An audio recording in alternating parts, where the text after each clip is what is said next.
The first low sugar fruit to eat for weight loss is raspberries. One full cup of raspberries only has about 5.5 grams of sugar plus 8 grams of fiber. This means that there's more fiber than there is sugar. This helps to really slow the release of the sugar into the body, making it so that you're not going to get that big spike in blood glucose and therefore avoid the big spike in the storing hormone insulin. Because when insulin is high, the fat burning process called lipolysis is completely turned off. Not to mention you actually are going to shift into storage mode when insulin is high. Raspberries are a great option to top your Greek yogurts with, add in smoothies, or top chia puddings with to help keep the sugar content low. My name's Autumn and I'm a certified clinical nutritionist with my master's nutrition human performance. And the second low sugar fruit are lemons. One full lemon has just 1.2 grams of sugar. This makes it a great option to add into sparkling water or to make tea with so that you can add flavor without adding in a significant source of sugar. However, if you are using intermittent fasting, one full lemon might just be enough to break a fast. So if you want to make sure that you don't break your fast, you should stick with about a quarter of a lemon during your fasting period, which if you're curious on more of those details of lemons and intermittent fasting, you check out this video next. The third low sugar fruit is one that you probably wouldn't consider as a fruit,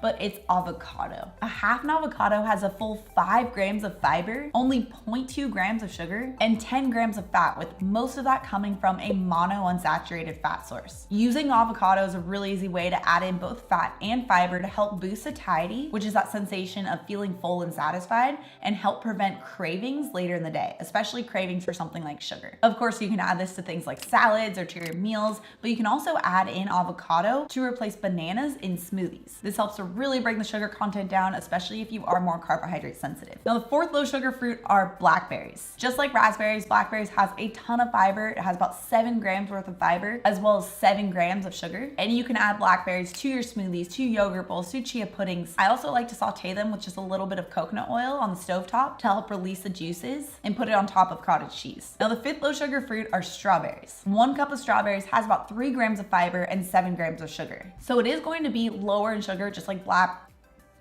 blackberries, but it is going to be a little bit lower in fiber. However, it's still a low sugar option and a really great option that you can use, especially if you're looking to achieve a weight loss goal. Now, the sixth low sugar fruit are limes. Just like lemons, one full lime has about 1 gram of sugar, and you can add it to your various drinks to keep the sugar content low. You can even add it to alcoholic drinks to add flavor without adding in sugar. Now, seventh low sugar fruit is kiwi. One kiwi has about 2 grams of fiber and 6 grams of sugar. Now, kiwi is a fruit that tends to be eaten on its own, but in order to help prevent cravings for anything later on, it's still important to make sure you pair kiwi with a high quality source of protein and fat. Now, the eighth low sugar fruit is watermelon. One cup of watermelon has 1 gram of fiber and 6 grams of sugar. So much lower in fiber, but still a lower sugar fruit. And just like kiwi, because watermelon tends to be eaten on its own, it's still important to consider the protein and fat to help stabilize those blood glucose levels and make sure that you aren't going to be really hungry later on. The ninth low sugar fruit is acai. This usually comes in a frozen packet form. It's important to look out for the sweetened and unsweetened options of acai. You want to make sure that you're getting the unsweetened acai packet. And acai is actually a really great option because it's incredibly low in sugar. One packet, which is about 100 gram serving, has only about 2 grams of sugar as well as 2 grams of fiber. Now, the thing that makes acai unique is that it also has about 5 grams of fat. And fat is needed to help keep you satiated and help prevent cravings later on. It helps to stimulate that satiety hormone cholecystokinin, or CCK. So using acai in smoothies or smoothie bowls is a great option. One important thing to consider here is that a lot of acai bowls tend to come packed with a lot of honey or high sugar fruits like bananas. So you might want to make your own acai smoothie or bowl to make sure you can control that sugar content. Now, the 10th low sugar fruit is guava. One guava fruit has only about 5 grams of sugar and 3 grams of fiber, but it's important to note that this does not apply to guava juice. In fact, none of this applies to the actual juice form of any of these fruits. When you have the fruit in the juice form, it's really easy to get that sugar content really high while also completely stripping the fiber that would normally slow it down. Now, I have 2 honorable mentions that I wanted to make sure I included here. The first one is blueberries. Now, the devil's in the details when it comes to blueberries, because blueberries can be lower sugar, but you're going to want to stick with about a half of a cup, especially if you're more carbohydrate sensitive, because a half of a cup has around 7 grams of sugar, which means the normal 1 cup serving would have about 14 grams of sugar, which is double some of the previous ones we talked about. So to err on the safe side, you can use about a quarter to a half cup of blueberries, especially if you already find that you're having difficulties achieving a weight loss goal. And this is actually similar to bananas as well. If you're working toward a weight loss goal, you'll want to keep bananas to about a half of a banana. And if you're very carbohydrate sensitive, you'll want to swap that banana completely out for something that doesn't use sugar. For example, frozen cauliflower, rice, or avocado. The second honorable mention here is pineapple. Just like blueberries and bananas, the sugar content can start to sneakily add up here. So if you're using pineapple, you'll want to stick to no more than about a half of a cup. A half cup has 1 gram of fiber and 8 grams of sugar. So actually pretty similar to blueberries. And you can check out one of my favorite low sugar fruit smoothie recipes with this video next. Also, if you're new to my channel and you love this science-backed information, make sure you subscribe right here.